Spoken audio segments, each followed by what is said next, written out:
terima kasih kepada Bapak Wakil Wali Kota yang sudah bersama-sama masyarakat ataupun instansi terkait BPBD. Kini habis, lenyap, hilang seketika.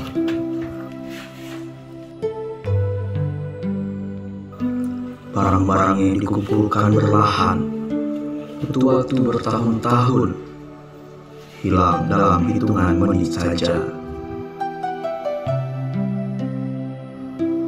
Kami tak kuasa tanpamu, ini semua ujian darimu. Kami berharap hikmah di balik ini semua, namun juga tidak membuat kami selalu bersyukur bahwa Engkau masih menyelamatkan orang-orang kesayangan.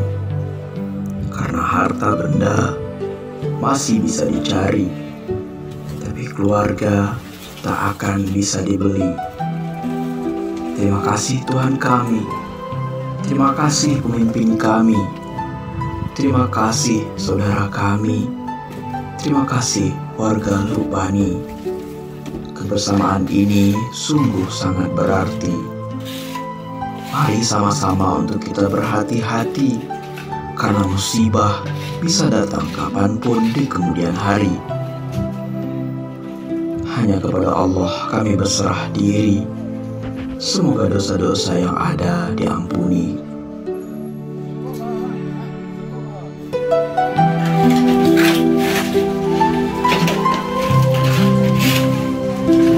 Barang panas, barang panas.